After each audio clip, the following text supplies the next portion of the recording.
We've seen in the skill matchup, Leaky's definitely had the better openers here up against the side of Driver more often than not. I think Gangplank is kind of the equalizing factor there, but since he's been removed from the pool, things get a little more interesting as they realize how important that is to try and deny some of these pushes, especially if you want to go for a more dive-oriented or pick-oriented comp. So we get on to the Rift. J-Team with a game ahead could close the series out here and set up that matchup against PSG Talon in the lower bracket finals. But Deep Cross Gaming, they can keep this one going. The trend so far has been teams trading wins back and forth. So we'll see if that is going to continue. ST on the rise, facing off against a champion he's pretty familiar with in that Veigar. Uniboy, this will be his first time on it in this split. And it's also going to be the Predator Veigar coming in from Uniboy. So it's he wants to match the roam potential coming in from Rise. We'll see how he performs on this pick. As I think it does very well into the composition of DCG.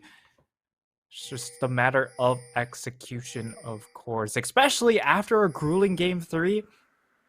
Sometimes it doesn't even matter what the compositions are because of the emotional and mental toll of the first 3 games that your micro decision making doesn't become as clean. You make mistakes, you forget to flash, you hold on to summoner spells. So those will be mistakes to perhaps keep track of in this critical game number 4. Yeah, and some of the execution wasn't the cleanest even in game 1, so we could definitely be in for some back and forth. We have seen both these squads on a micro and macro level take advantage of the unforced errors, so it could be potentially deadly. As we get underway, Leaky and Driver trading out a little bit. Just some blades crossing as Woody and Criscata getting the leash do mean they arrive a little bit later down on the bottom side. Woody going to have to cede ground there. That's a quick hook by Enzo. And Lil V finds some damage, but the trade is evened out on to the Nautilus.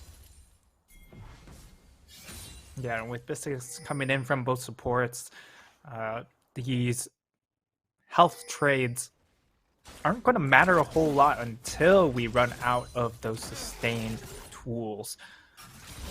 Oh, level 2 hit by both bot lanes. Ooh, okay, and they get the pushback.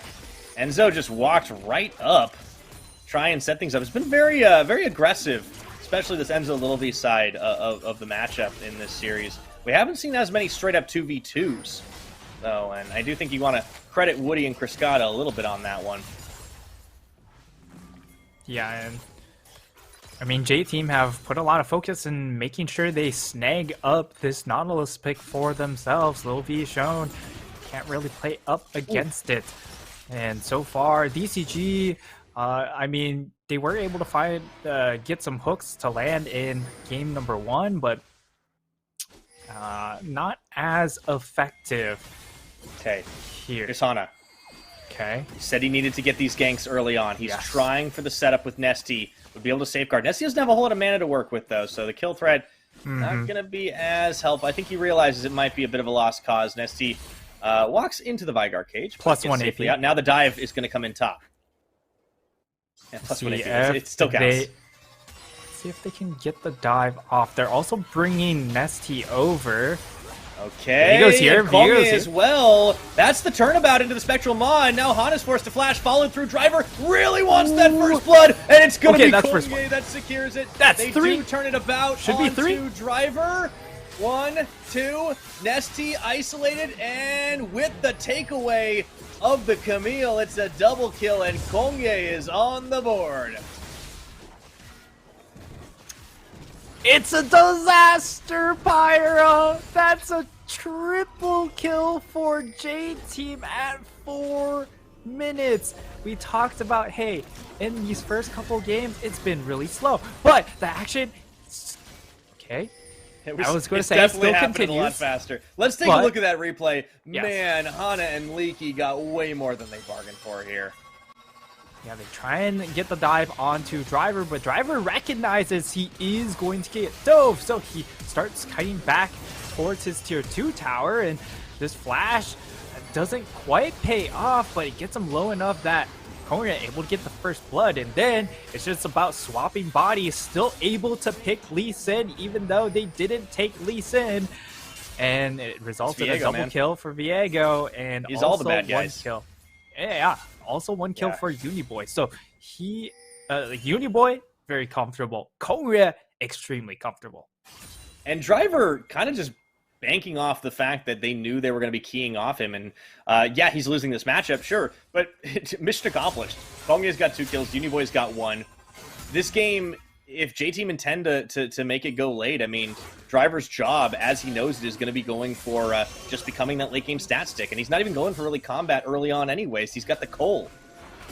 He's actually gone for the Cole. I'm very interested in seeing if Driver continues to go for the Gourd Drinker build. Just knowing that all around the stats have been lowered. Maybe he goes for something like a Stride Breaker. Maybe he goes for a support item. Who knows? But they're going to try again. If you first don't succeed, bring the level 6 rise.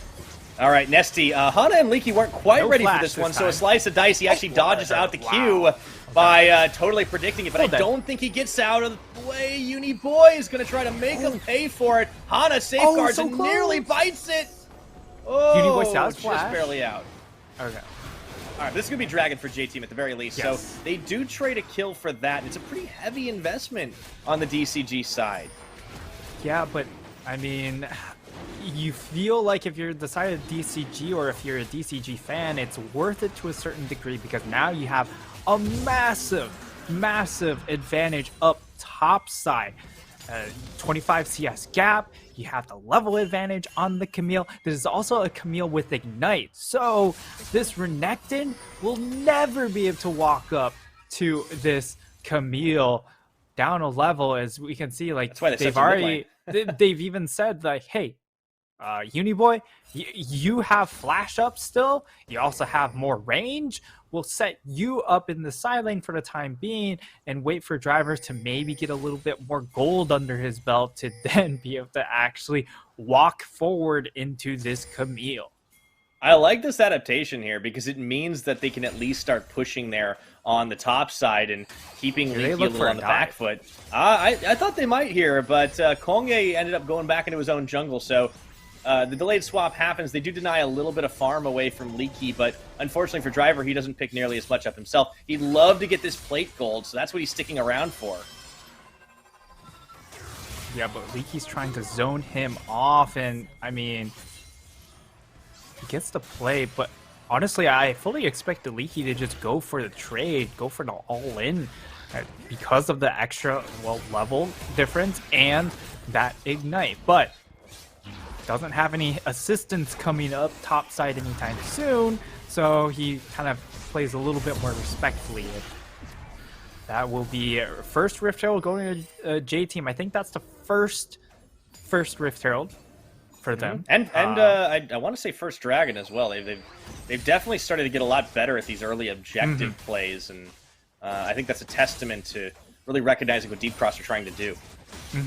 Knowing that, hey, they're just going to play exclusively around topside, we can make a play.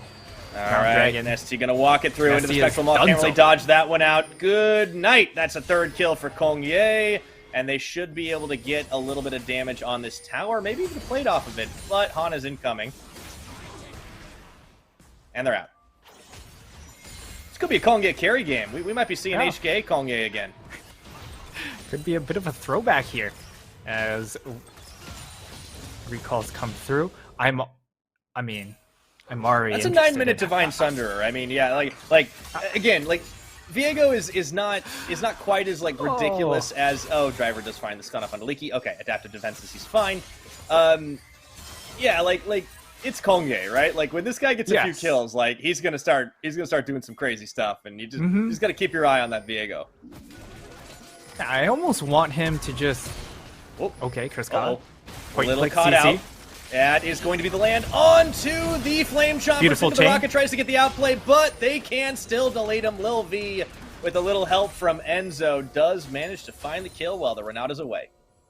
A lot of effort expended to snag that kill, but at the same time, Kriskana expends both of his summoners, just trying to play the lane without His Maybe 2 plates. support there instantly gets turned on for the side of J-Team. Great look for them. And all of a sudden, J-Team, after that game number 3, where it looked like they were just at a standstill trying to figure out what to do on the map until the very end, this is a completely different game. They are on held to the metal here, and Kongye. Our path. He goes all the way for the full wraparound, looking to cut off. And oh, Leaky looking for that outplay, that dodge. Not enough damage. Yeah, Heartbreaker, he's not going to get it. JT, oh man, they just clean it up, and even Uniboy's coming to the party. It seems like J-Team just has the map movement on lockdown, and they should be able to get this with a Herald drop. I think they're holding it. There it goes. Yeah, there it goes. And I love this play coming in. You have the Renekton take the back. Why? Because you don't want him taking gold away from your 2 big carries, this Veigar and this Viego. And now they might even be able to get the 2nd tower. This is massive for them because they are already so far accelerated. This is a bad teleport. Yeah, and it doesn't even get to complete kill. Right now. Leaky's going respawns. down. Another to Uniboy. He just respawns. Is Shelly going to get a 3rd charge? No, okay, all right. We're not that crazy, but still. Oh, no. Oh. Deep Cross, the wheels are coming off at the wrong moment.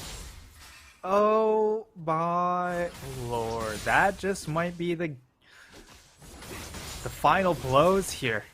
This is a late game scaling comp, and they're steamrolling early. I mean, there are 2 Coles on J-Team. Yes.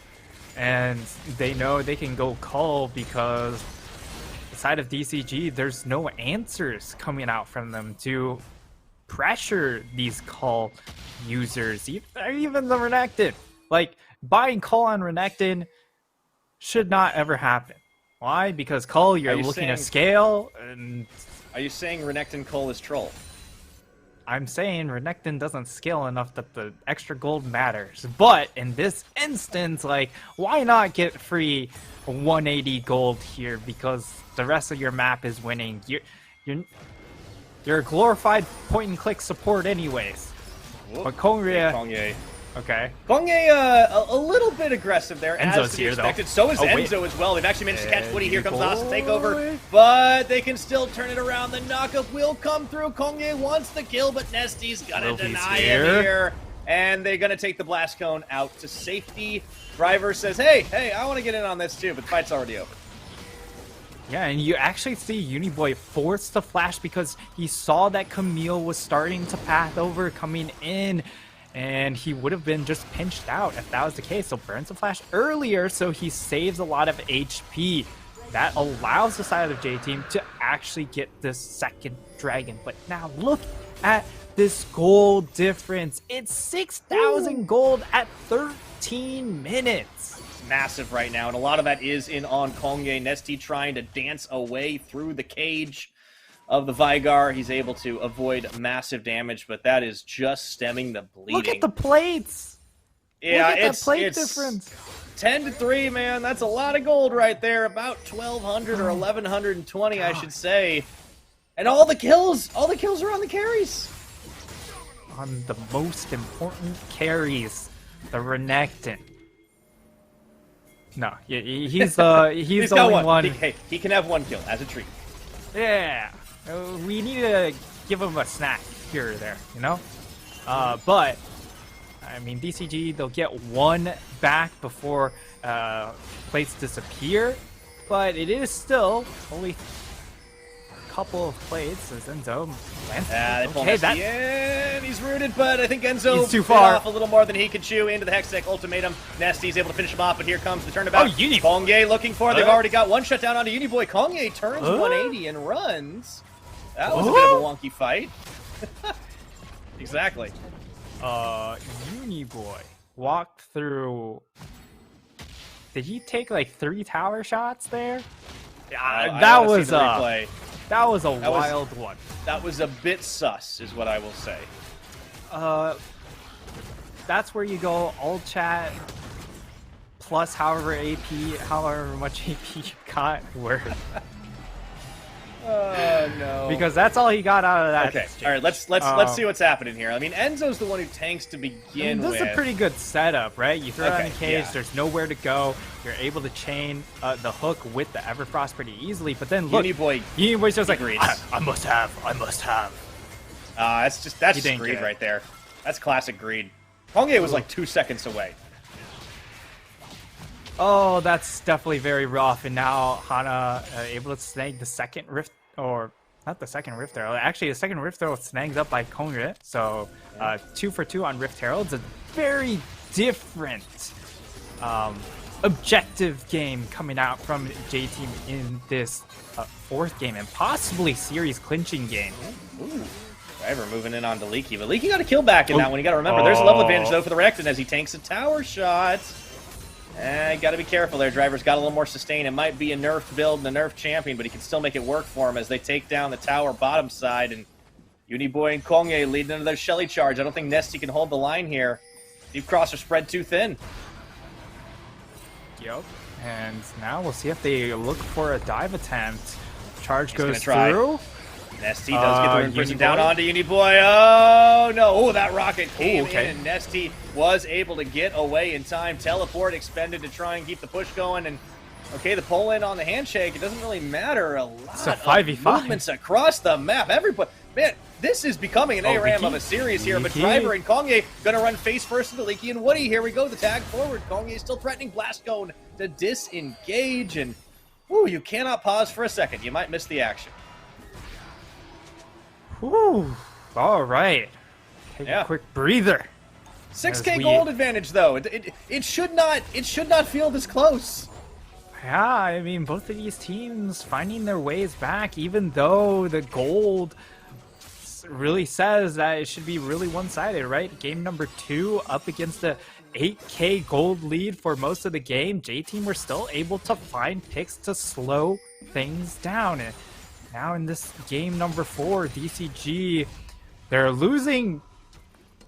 They've lost pretty much everything, but still, it only takes a pick or two. Get that Camille going, and all of a sudden you don't have any answers on the side lane. But as it stands now, both of these top laners looking a little bit like glorified punching bags. Yeah, Leaky has not really been able to get the dive plays on after that second one kind of fell apart. Or the first one, I should say, kind of fell apart there. The counter collapse from J-Team just a little bit too strong, and had a hard time recovering from it. He's going to still try to be a side lane terror. Tiamat on, including the Divine Sunderer as well. And Dragon in 10 seconds. This will be a Cloud for the Rift this time around. This will be third Dragon for J-Team if they're able to snag it. Also a number to keep track of, 174 farm on Uniboy when it comes to these AP stacks. So he is much further ahead on the curve. Leaky, though, not able to get any flank angles, but he is starting to walk up. Yeah, this Dragon down to about half its health. Hana was going to look for a down steal. There he goes in, actually grabs it. Okay. Not even the smite, but the fight's going through. Here comes Driver now. The rocket does peg onto everybody with deep cross, but a massive hostile takeover, and Glass Industries is turning things around. But do they have enough? The second win for J-Team. Moonlight Vigil going to be turned once again into the X-Golden Ultimatum, but Leaky's the lead. J-Team have blasted them out. And now the chase is on. Okay, that's the handshake. Standing aside here. Predator! The Heartbreaker turns his attention over to Criscata. Uniboy can finish off Woody. And with the hook, Enzo, the minion intercepts. Here comes Kongye to finish the fight. And that is going to be a 4-4. Whoa, 2. My goodness. A 1, excuse me. I can't math. It doesn't matter. This game's crazy. Oh my lord, Pyra. I think that just might be it. That could be the fight that decides really the momentum of this game. J-Team, yes, DCG are able to find the steal. The cage doesn't quite come down fast enough to prevent Lee Sin from getting in, but you can see they're just so much stronger on their carries. They control so much space with this Veigar. It's just so hard to navigate, and they try and come back into it. Leaky goes in with the Hextech ultimatum at the very end, but it's not enough because, I mean, through all of that, the Jinx still had her summoner spells up, and there's just more AP coming into this Veigar. The more you fight, the more you fall flat. You're just channeling more and more takedowns. Remember, on this Veigar, you get 5 AP per takedown in addition to being able to farm stacks when you hit champions with your skills. It's just... this Veigar is already at the point that Nest he was when he was at 25 minutes. He's like 5 minutes ahead of the curve. He is, and that's great for him because this game is probably not going to be going nearly as late, right? Because you've got a 5-0 Viego. They can just do stuff like this, starting the Baron with 3 members right now. Lil V's around the side. Driver's not even anywhere near here, and he just had to be teleporting in. So they're going to peel off it because it's still a little bit of a risky play right now. But despite the best efforts of Deep Cross to turn that fight, it just looked better on the second half. I love that both of these comps are really just saying, all right, well, I can use your champions better than you because you got a hostile takeover versus the Viego. Leaky going to find Driver on the side lane here, but he should get back to the relative safety of the tower. Leaky's got to respect it. And, well, we have been here before. The good old PCS Baron dance. Is the engage. Find Hana. They've got the damage, and a bailout's not going to keep it alive for very long, even with the hostile takeover. They outlived, they outlasted with the teleport in from Driver. This is going to be the start to the Baron. No Smite Steal available, so they know it's not a 50-50, but they don't want to lose the fight on the back half anyways. Maybe cage down, they don't find the damage they're looking for. Dark Matter doesn't land. Okay, the root comes through, but no flank angles established by either of these teams, so it's very hard for this fight to break out. Enzo doesn't have the flash on the Nautilus to make a hook play, and now it's going to be a mid lane push coming in from DCG. They're using that priority to shift back towards the Baron, maybe remove some of the wards, but they actually just shift upwards to just try and put a little bit of stress onto J-Team. J-Team, they're not worried. They already have that control ward in the pit, and it will be a reset. But even though it's a reset, the reset's not the same because J-Team, 8k gold lead. And with Dragon coming up in 1 minute, do DCG fight it? That's the question, because it feels like, again, they're on a bit of a timer when it comes to the 5v5. So they might feel compelled to try and fight this, but soon, like, Leaky is going to hit the 2 items. Once he hits 2 items, he can take the 1v1. He can set up for the 1-4. It's just a matter of, are they patient enough to allow it to happen? I don't know. Feeling like some itchy trigger fingers here, I think. J-Team are the ones running forward, though. They want to try to find the chase. Spectral Maw doesn't find its target, but they do ping on to Baron. And they're going to start this one off. It is a very big lead, and I think they've actually caught Deep Cross snoozing at the moment, even though Leaky doesn't have teleport. No teleport, yeah. Leaky can't get in this fight right now. Hana would have to go for the 50-50. They're blasting it too fast. Enzo's body blocking. I think this goes down the way of J-Team. And the fight's on. Moonlight Vigil's going to land a little bit late. Can they get out of here? Just going to try and get out. In the pit. Driver going to slash dash his way to freedom. There's going to be the Heartbreaker out. Leaky's going Leaky in. Follow. Wait. Pulls in. Goes golden. That's the turnaround. The hostile takeover gets tanked, but they don't really have a whole lot of follow-up damage, and they're just trying to get out of there. The double root from the Moonlight Vigil will Enzo? land, and Enzo, he is going to limp away. All 5 members at J-Team have the Baron. Oh, and J-Team, they get the Baron and get out. Now they're at a 10k gold advantage for the side of DCG. It's all about getting position and try and clear out as many of these waves. I don't think they're even going to look to challenge for this dragon, but they get nothing. Okay. Deep Cross get nothing. They're going to get a top tower tier 1 out of this. Leaky's supposed to be the side laner anyways. J-Team are getting everything. Will be third dragon for the side of J-Team as well. I mean, this was a dragon you weren't going to contest regardless because of the extra Baron buff stats to allow you to fight. But now, like, look at how much armor is already stacked up coming in from the side of J-Team. You have armor boots coming around. Now Union Boy coming in. Okay. All right. 2 cages right now, but who will be leaving at the end? Leaky taking a lot of damage. Just kill with the ult. The flash forward, and hits the delete button. Uniboy taking him down on the side lane. Now it's going to be J-Team looking for this mid-tier 2. Enzo going in with the hook. Lil B running wild with the Jinx rockets. Here comes Driver around the side. And they might just the be flash. funneling them into certain danger. What a slice, what a dice, and what a call to me. Kongye is able to clean things up with the kill. And now they're right back into it. Nightstar, I think J-Team are looking oh so strong. And they are looking at a lower bracket finals against PSG Talent if they can close this game out. Got the minion wave there. They also have 10 another seconds on up Woody. top side. Woody, very far, going to respawn. So This he'll should be at here. least an inhibitor. Yes. It should Maybe be two? Oh, if they find one pick. Oh, Lil V is... Oh, my goodness. Oh. Lil V! No, he stepped too far forward. Gets peeled back. And Oh, no, but he still has GA? They're forced into the fight. That's going to be the resurrection. But he gets away on He's the out. fast-fingered flash. Moonlight Vision Okay. comes through. Cascada I can't know. quite delete him. The rocket goes wide. Here goes Leaky denied. And J-Team are just trying to play wait. on the edge. No. The shutdown goal, they go too far Pick. forward. Finally on the retreat path, the J-Team, man, they just did not know when to quit. Now Leaky just trying to tease them just a little bit, but DCG hold on to their base. And even more importantly, they are able to get one pick, very crucial pick, as it's a big shutdown onto Lil V. He was so far forward. Look at this.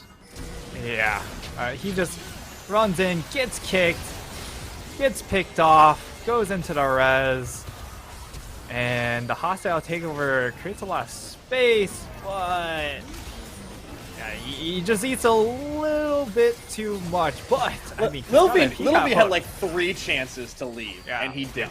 Like, Boom. yeah, now he's dead. Calibre Okay, cool. finally finishes him off, but you can see just the drawbacks of this composition. They just can't get access onto the important targets. And now long flank coming in from Leaky, but there are 3 people here. It would be a 1v3 if he went. He needs the collapse to come in from the rest of his squad. At the very least, it's a long con flank if they start hitting the tower. This one. Uniboy gonna shepherd the minions through. The rest of J-Team not far away, just out of vision. Here's Leaky. Keep your eyes on him. I think they're gonna see this one coming, and I think they're gonna be able to take the 5v5. They got eyes on Rise. Oh, they did drop the ward into that bush over there. Teleport come in, driver to keep that to short range. minion Woody alive. gets nearly deleted. Yeah, they just want to keep this one going. It's That's a big time, move right Leaky. now, Leaky. Here's the flank. This is going to be the desperate fight for Deep Cross to try and turn their favor. Oh, Jinx their is fortunes. Hana, they take down Lil V. Is it enough? But the turnabout, you've already lost the jungler. Enzo, Leaky can't quite stay alive. Driver just keeps them all occupied for the rest of it. He will finally go down, but into the cage goes Nesty. Too tanky to die, but he still can't dish the damage. J-Team are on the offensive despite losing Lil V, despite losing Driver. They're going to be marching in, looking for inhib number 3 and maybe more. Can Cascada, Nesty, and Woody save the game? The answer is yes. There's enough wave clear coming in from Aphelios and Rise to hold the game still. However, J-Team, it just feels like DCG are just holding on by really their fingertips, by their fingernails, and it was a great ult coming in from Woody, right, being able to time it right when Jinx comes out of that stopwatch, and I mean that makes the big difference in this particular fight. If Jinx stays alive there, that's just game over. This series is so hard to analyze in terms of like who has the edge. I've never seen fights go this close when the team has like 6, 7, 8, 9,000 gold lead. It's crazy. Yeah, and Renata Glass showing her value in this particular game. Here's the Baron.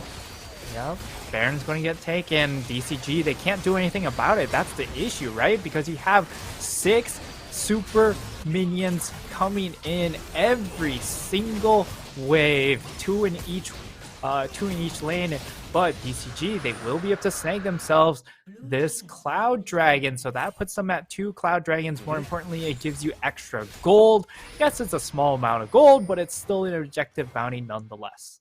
deny the soul right now, right? You definitely don't want to give J-Team the win more advantage. Now, Hana's going on the long flank himself, but he will be spotted by the lane ward coming in. J-Team, will they fall for it again? Leaky's going to be backing away. He has a teleport if he wants to use it for the flank himself. So many supers. They've actually got the catch on. Onto the Aphelios. Criscata, can he stay alive? Leaky holding the line here. Big Moonlight Vigil. They've lost one Nexus turret. Here comes Hana. Arrived. Can they actually turn this around? Those health bars are so low for J-Team right now. Criscata. Here goes Kanye for the play. Taking down Criscata. That's absolutely gotta be the game over. It's way harder than it had any right to be. As Deep Cross Gaming collapses at the end, J-Team will take the series 3-1 and move forward to the lower bracket finals to face PSG South. It was strenuous. It was stressful. Oh, so tense in these 4 games. It did not feel like a 4-game series, Pyra. It looked like it did. we were going through 7. And there was just the tension was just immense in these past 3 games. This was J-Team in the multiverse of madness. This was absolute bonkers. How do you analyze it, League of Legends? So many crazy fights that had no right to be as close as they were. A 3-1 result doesn't seem to even do it justice. You're right. I feel like this could have easily been a 5-game